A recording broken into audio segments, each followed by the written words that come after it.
Alright, so today we're going to be installing this full race intercooler into my 2013 F150 with the 3.5 Ecoboost. This is going to apply pretty much for all 11 to 14 Ecoboost as well as the 15 and up. Obviously some things are a little bit going to be different about the generation after the 09 to 14s. I believe you have to take the grill out and stuff like that, but same basic principles, so it should give you a pretty good idea of how this goes in. Full Race does offer a installation guide online. However, I figured this little video could help fill some of the gaps. Just help you visualize how it goes in. So, all right, let's get to it. Okay, basically how we're going to start this, we're going to take out all the old stuff before we put in the new stuff. So we're going to take off the cold air charge pipe, which lives down here, goes into the throttle body.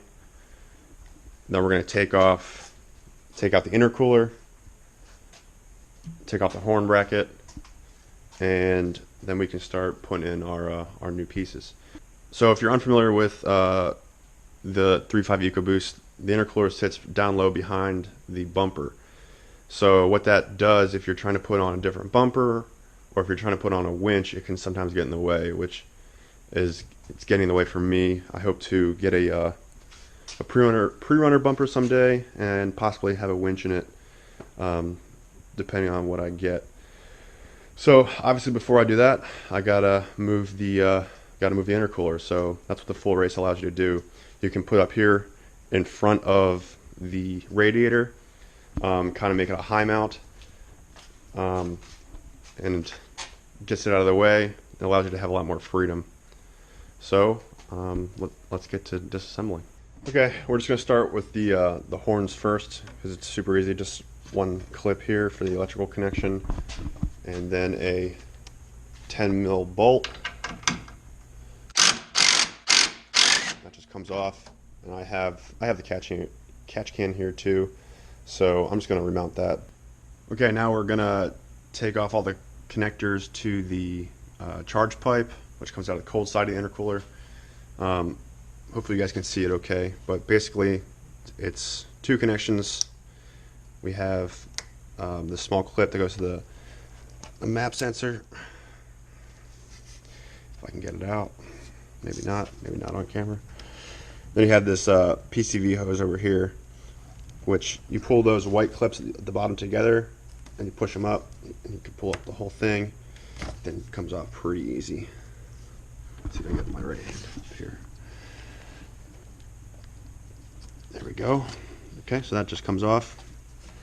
And then on the 13s, it's a 8mm socket to get the connector off the throttle body. Or sorry, get the clamp off the throttle body. So I'll take that off real quick. All right, so I'm onto the truck on the driver's side, where this let's see, there you go, on the cold side of the intercooler. And so I got to take this ring clip off and show you how to do it. On the back side, there's a split. You get a screwdriver under there and kind of lift up this spring and push it up over the edge. And you just keep working around the whole pipe, and eventually it'll pop off. So I'm going to do that now, and when I come back, it'll all be off. Alright, so I got the spring clip off. I don't know if you guys can even see down there well enough, but spring's up, out of the way. And now I'm going to try to push the charge pipe apart, which seems easier said than done. Alright, I disconnected the passenger side intake tube. Let's see if we can wiggle it out now. Okay. And out she comes. Obviously we're going to have to reuse that map sensor, so we'll be taking that off eventually. Alright, now we're moving to the hot side of the intercooler. There is an 8mm bolt that's holding on that hose clamp. Alright, loosened up just fine, so now we're going to take the intercooler out. Should just be a few bolts. I know these top two, which are holding this bracket in, are 10mm. That's what we're going to take off next. So this whole bracket comes out. Okay, I think the intercooler is about ready to come out. We did miss one bolt, so there's two hot side couplers. So I'm gonna need to get the 8mm back out and undo that lower tube. That hose clamp needs to come out, and also we need to take off the recirculation tube, which connects the blow-off valve back to the intake. Again, we got really poor lighting down here, but this is that recirculation tube I mentioned. It's right here.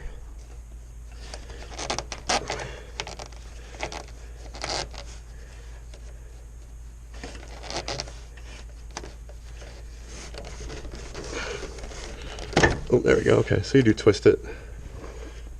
All right. So just twist it, and it pulls these little tabs up, and then you're able to release it off of the blow-off valve there. I think that was it. I'm gonna try to wiggle it out of here somehow. I don't know if it was designed to do this. You might need to take it out of the bottom, but anyway, there's actually a lower mounting bracket which are in Flores' directions, so maybe I should just read those. 2 bolts here. Should be pretty easy. I'll let you know what size they are. Alright, so I got the lower mounting bracket undone. It was these guys were 13mm bolts. Pretty hefty. Hopefully it just drops out, which is looking like it's doing. Ooh, hold on. Alright, so with that electronic blow-off valve on the 13, I think the 11 and 12s were different, but you got to undo that connection down there as well. Alright, so let me unhook that. And once you get that cable unhooked, it just drops through the crack here, and it's out.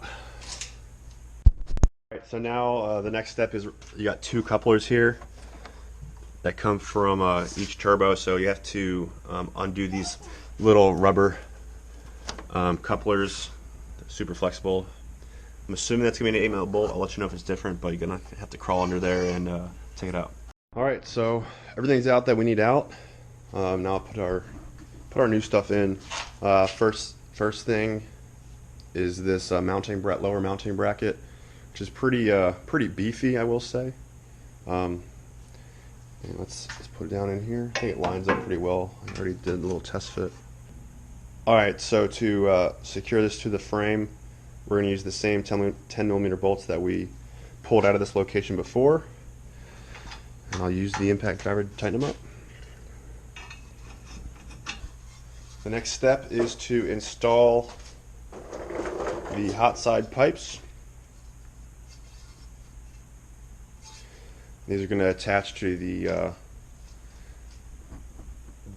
turbo outlet tubes, if you will. Don't know if that's the correct term, but that's what we're going with. And I'm assuming we're going to use one of the many couplers we have here. I'll figure it out and I'll let you know. Alright, so in the kit you get a total of 6 couplers. 2 of them are going to be clearly smaller than the rest. That's what we're going to use on the hot side. They come nicely packaged one inside the other, so you kind of know that those 2 belong together. We're also going to be using some of these really nice clamps. There's 4 that are going to be smaller than the rest. Those 4 are going to be used on the smaller couplers. Obviously 2 per. So, alright, so we'll get them on. We'll get them on loosely to start, and then we'll tighten them up at the end. Alright, so I got it all together. The turbo outlet tubes those connectors are tight. The ones that go on this Y piece are loose currently. It was a pretty big pain in the butt. I had to take the springs off. As you can see, the back clamps don't have springs on them. I just couldn't get them over with the springs on, and I couldn't get it compressed enough to get the springs back on.